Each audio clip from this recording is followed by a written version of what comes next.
নমস্কার প্রিয় দর্শক, আজকে আর একটা দিন। আশা করি আপনারা সবাই ভালো আছেন, আমিও ভালো আছি। যারা নতুন দেখছেন, আমি অরূপ দাস, আমার চ্যানেল দেখছেন অরূপ জার্নি। আমার চ্যানেলের তরফ থেকে আপনাদের স্বাগত জানাই, যারা দেখছেন বা আগামী দিনে যারা দেখবেন। যারা সাবস্ক্রাইবার তাদেরকে অনেক অনেক অভিনন্দন, ভালোবাসা। আর যারা সাবস্ক্রাইব করেননি, আশা করি সাবস্ক্রাইব করে দেবেন। আশা করি আগামী দিনে আপনাদের আশীর্বাদে ভালো ভালো ভিডিও, ভালো ভালো জায়গা, ভালো ভালো অজানা স্থান আপনাদের সামনে আনতে পারবো। আজকের দিনটি যে স্থানটিতে আমি কাটাচ্ছি, এটি রানাঘাট অঞ্চলের পান্থপাড়া শ্রী শ্রী গঙ্গানন্দ আশ্রম। এটি বিজয় কৃষ্ণ গঙ্গানন্দ আশ্রম বলা হয়। এখানে ভোগ প্রসাদের ব্যবস্থা আছে, তার জন্য কোনো মূল্য নেই।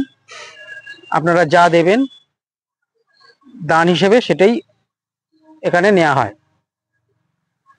এটি প্রতিষ্ঠাতা অনেকদিন আগেই হয়েছেন। বর্তমান যিনি মহারাজ যজ্ঞেশ্বর মহারাজ, তার পূর্বসূরি ছিলেন গঙ্গানন্দ মহারাজ, তার পূর্বসূরি ছিলেন কুলদানন্দ মহারাজ। এক একটা পূর্বসূরি ধরেই এটা চলে আসছে পরম্পরায়, গুরু পরম্পরায়। তো আজকে এই আশ্রমটি আপনাদের দর্শন করাবো, আশ্রমের বিভিন্ন খুঁটিনাটি বিষয়গুলো আপনাদের জানাবো। এখানে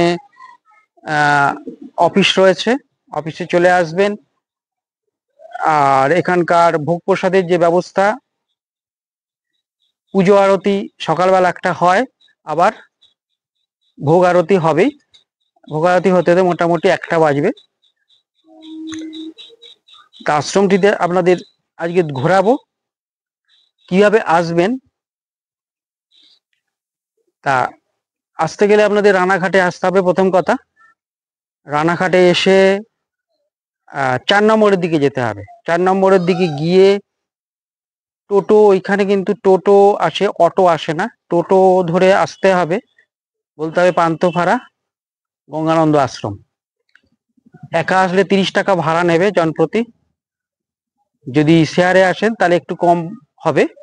অবশ্য লোক এখানে আসে না, যদিও সেরকম শেয়ারটা পাবেন না স্টেশন থেকে। তা আসুন ভিডিওটি শুরু করি। নমস্কার। এটা হচ্ছে রানাঘাটে নেমে পিছন দিকে চলে আসবেন, মানে শিয়ালদার দিকে এসে এই সাবওয়েটা পাবেন। এই সাবওয়ে দিয়ে আপনারা ওই যে শিয়ালদার দিক দিয়ে আসছে, আর এদিকে পাশে রয়েছে সাবওয়ে, আর ওইদিকে ফুটব্রিজও রয়েছে। ফুটব্রিজ দিয়েও আপনারা যেতে পারেন 4 নম্বরের দিকে। তা সাবওয়ে দিয়ে নেবে 4 নম্বর থেকে টোটো ধরে আমি চলে এলাম এই বিজয় কৃষ্ণ গঙ্গানন্দ আশ্রম পান্থপাড়া। বললেই ওরা 30 টাকা ভাড়া নেবে জনপ্রতি। আশ্রমে মূল তোরণের সামনেই লেখা রয়েছে স্বনির্ভর। কিছু প্রকল্প, এদের অঙ্কন প্রকল্পও থাকে, আরো কিছু হস্তশিল্প এরকম প্রকল্প ওদের আছে।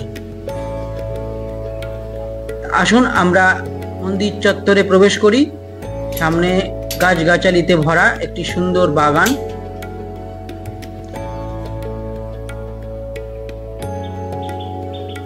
ভেতরটা ঢুকে মনে হলো একটু শান্তির জায়গায় চলে এলাম। সামনে একটি খোলা জায়গা, আর এই হচ্ছে এদের অফিস ঘরও বলতে পারেন, এবং প্রসাদ কক্ষ এরকমও একসঙ্গেই রয়েছে এই গৃহটি। আর মূল গর্ভগৃহটি সামনে রয়েছে। এখানে কিছু লেখা রয়েছে এবং কিছু ফলকও রয়েছে, সুন্দর বেশ ফলকগুলো রঙিন বর্ণময়। এটি আরেকটি কক্ষ। এটি হলো এখানে বিভিন্ন যজ্ঞাদি সম্পন্ন হয়, বেদানন্দ বিদ্যা ভবন। এখানে মহারাজ যজ্ঞের আয়োজন করে থাকেন। এটা হচ্ছে অন্নপূর্ণা ভবন, আর এই পাশে রয়েছে বাগান। দেখতেই পাচ্ছেন অন্নপূর্ণা ভবন। সকাল সকাল চলে আসবেন, এসে এখানে একটু জানিয়ে দেবেন এখানে জানিয়ে দিলেই মহারাজ থাকেন, যজ্ঞেশ্বর মহারাজ এখন বর্তমানে যিনি, অবশ্য আচার্য প্রণবানন্দ আছেন, উনি অসুস্থ। সকাল সকাল এসে আপনারা জানিয়ে দিলেই আপনারা প্রসাদের ব্যবস্থা হয়ে যায়। প্রসাদ পেতে অবশ্য একটু দেরি হয়। দেখতেই পাচ্ছেন এখানে কাঠের সরঞ্জাম, এখানে রান্না বান্না কিন্তু এই কাঠ দিয়েই হয়। এটি আশ্রমের পিছন দিকটা, এখানে সুন্দর পরিষ্কার জায়গা, জলের ট্যাঙ্ক, আর এই পাশে কাঠ যেমন সাজানো রয়েছে। আর এটি হলো রন্ধনশালা বা রন্ধন কক্ষ, এখানে রন্ধন ক্রিয়া সম্পন্ন হয়। আর আশ্রমটি বেশ নিরিবিলি, নির্জন, পরিষ্কার। এসে আপনারা একটু সময় কাটিয়ে যেতে পারেন, খুব ভালো। স্বামী বেদানন্দ সরস্বতী মহারাজ প্রতিষ্ঠিত গঙ্গানন্দ মানে বিজয় কৃষ্ণ গঙ্গানন্দ আশ্রম আপনারা দর্শন করছেন। আশ্রমের বিভিন্ন চত্বর আপনাদের দেখিয়েছি। এটি হচ্ছে একটা নাট মন্দিরের মতো, আর মূল গর্ভগৃহ সামনেই রয়েছে।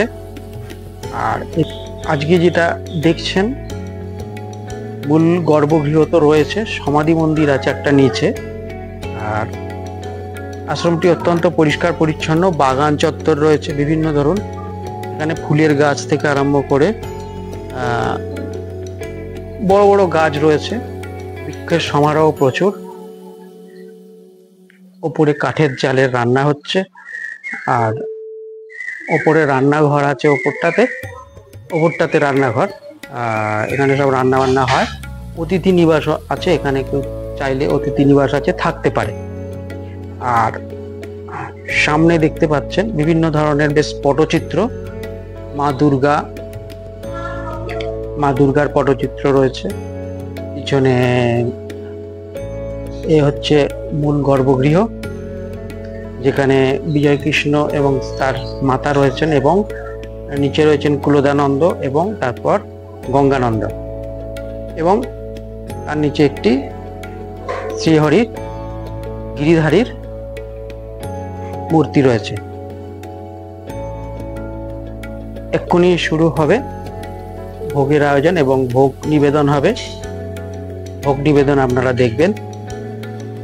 আসুন, আমার সঙ্গে থাকুন, অবশ্যই ভালো লাগবে, এবং সাবস্ক্রাইব করে আমার পাশে থাকবেন, আর সাবস্ক্রাইব করে অল বাটন আইকনটি প্রেস করবেন। নমস্কার। দেখছেন আশ্রমের মূল গর্ভগৃহ, সামনে রয়েছে যজ্ঞ প্রক্রিয়া স্থান, আর এটি নাট মন্দির বলতে পারি। এখানে মাতা দুর্গার ছবি রয়েছে, এখানে দুর্গা পুজো হয়। আর এখানে মহোৎসব, একটি শতবার্ষিকী মহোৎসব হয়ে গেছে, যেটি বেদানন্দ সরস্বতী ও তার স্ত্রী আরতি দেবীর স্মৃতি উদ্দেশ্যে।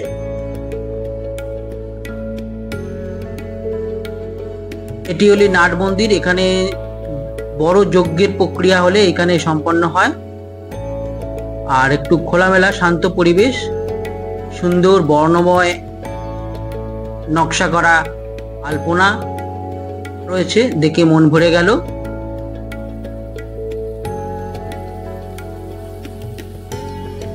এর যে মূল মন্দির আমরা দর্শন করব। উপরে কিছু চিত্রপট রয়েছে, কিছু দেবদেবীর রয়েছে, কিছু এখানকার গুরু পরম্পরার চিত্রপটও রয়েছে। আপনাদের ভালো করে দেখাচ্ছি, স্থানটি একটু আপনারা দেখে অন্তত জায়গাটা সম্বন্ধে একটা সম্যক জ্ঞান পাবেন।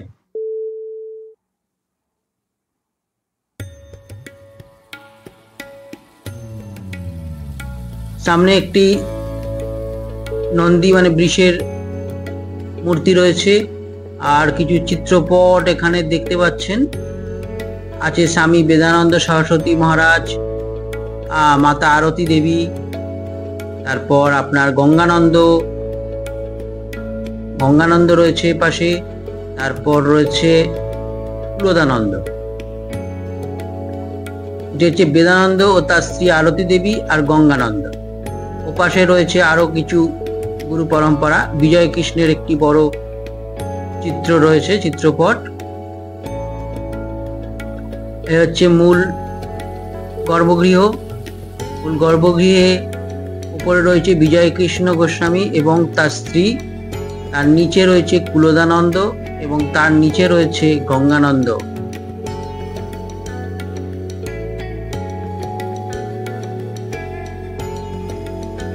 খুব সুন্দর মনোরম শান্ত পরিবেশে কিছুক্ষণ সময় কাটিয়ে গেলে আপনার মন জুড়িয়ে যাবে।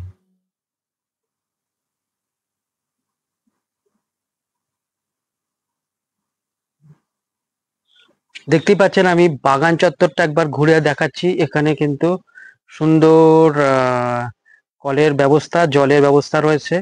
আর চারপাশে বিভিন্ন টগর ফুল, আম গাছ থেকে আরম্ভ করে বিভিন্ন ধরনের ফুল গাছ এখানে রয়েছে। কাঁঠাল গাছ রয়েছে, কাঁঠাল হয়েছে। এখানে দেখুন দূরে দূরে কাঁঠাল হয়েছে, তারপর হয়েছে আম তো আছেই। এখানে এটা আর একটা রয়েছে, যেটা হচ্ছে বিজয় কৃষ্ণ গঙ্গানন্দ আশ্রম, যিনি প্রতিষ্ঠা করেছেন শ্রী বেদানন্দ সরস্বতী, আর তার স্ত্রী হলেন আরতি দেবী। এবার আশ্রমটিতে পিছনটায় দেখতে পাচ্ছেন, এই ওপরে দেখুন সুন্দর একটি চূড়া, সুন্দর চূড়া, চূড়ায় বিভিন্ন নকশা করা রয়েছে এবং হচ্ছে মূল মন্দির।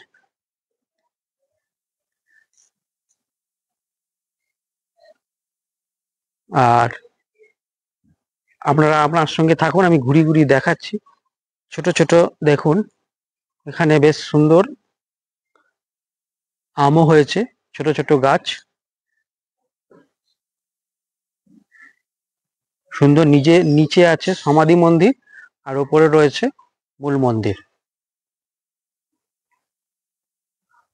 এখানে অতিথি নিবাস যেটা, সেটা একমাত্র শিষ্যরা মানে ভক্তরা, এখানে যারা ভক্ত দীক্ষিত তারাই থাকতে পারে, এমনি বাইরের কেউ এসে থাকতে পারবে না।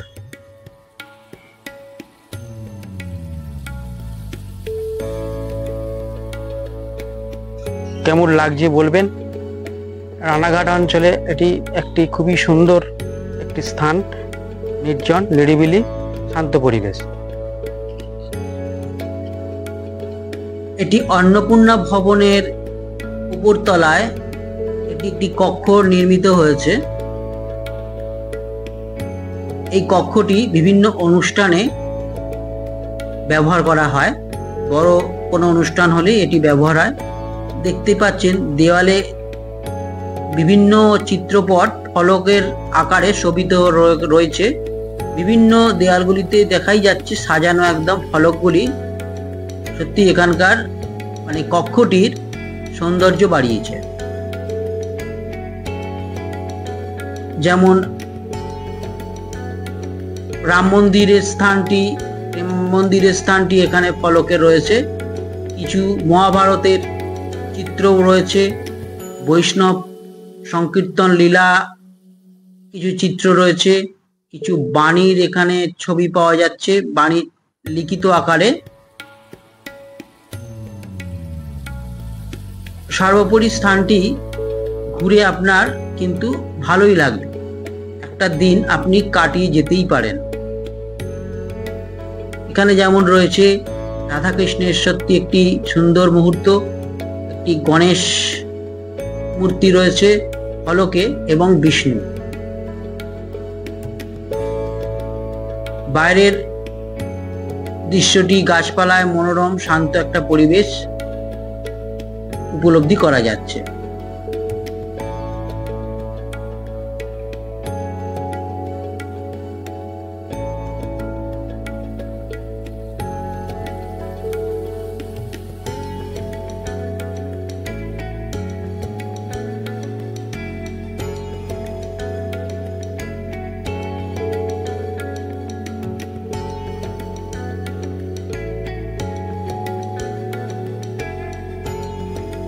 ভালো লাগলে আপনারা আমার পাশে থাকবেন সাবস্ক্রাইব করে। এ হচ্ছে মন্দিরের চূড়া, এ হচ্ছে মন্দিরের আরেকটি পাশ যেখানে বাগান এবং মন্দিরের চূড়াটি আপনাদের ছাদ থেকে দর্শন করাবো। দেখুন, মন্দিরের চূড়াটি ছাদ থেকে আমি নিয়েছি। এটা একদম ছাদের ওপর আমি উঠে এসেছি। যদিও সেরা ওঠার কোনো সিঁড়ি কিন্তু নেই এখানে। এই পাশের কিছু জায়গা রয়েছে, ওইখান দিয়ে উঠে আসতে হবে। এই পাশে ছোট্ট জায়গা রয়েছে, ওইখানে সিঁড়ির মতো আছে, ওখান দিয়েই উঠতে হবে। আলাদা কোনো সিঁড়ি ঘর বলতে গেলে সেরকম নেই। এখানে কিছু অনুষ্ঠানের বর্ণনা বা এখানে অনুষ্ঠান যেগুলো হয়, পালন করা হয়, একটা কার্ডের মধ্যে আমি তুলে ধরেছি। বিশেষ তিথি পূজা হয়, অন্যান্য উৎসব আদি হয়, আর বড় মহোৎসবও এখানে হয়ে থাকে।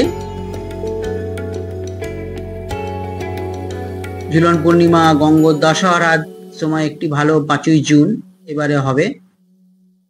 পৌষ কৃষ্ণা তৃতীয়াতে, অঘ্রাণ মাসের কৃষ্ণা চতুর্দশীতে পুজো এখানে একটা অনুষ্ঠান হয়। বিভিন্ন অনুষ্ঠান এখানে হয়ে থাকে। পরমানন্দ ব্রহ্মচারী আশ্রম আচার্য তিনি অসুস্থ। পরবর্তী উত্তরসূরি রয়েছেন যজ্ঞেশ্বর মহারাজ, যিনি আশ্রম এখন পরিচালনা করছেন। এই হচ্ছে সমাধি মন্দির। আসুন আমরা দর্শন করব স্বামী বেদানন্দ সরস্বতী মহারাজ ও তার স্ত্রী আরতি দেবী সমাধি স্থান।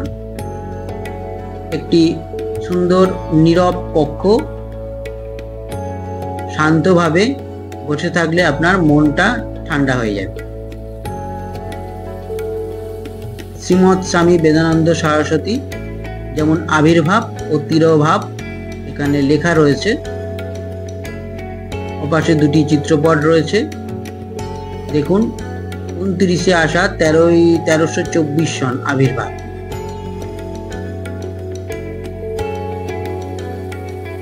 দুপুরের ভোগ প্রসাদে ছিল সাধারণ শাক ভাজা, শুক্তো, ডাল এবং আলু ঢেঁড়স পোস্ত, তারপর চাটনি, পায়েস, মিষ্টি এবং কিছু ফল।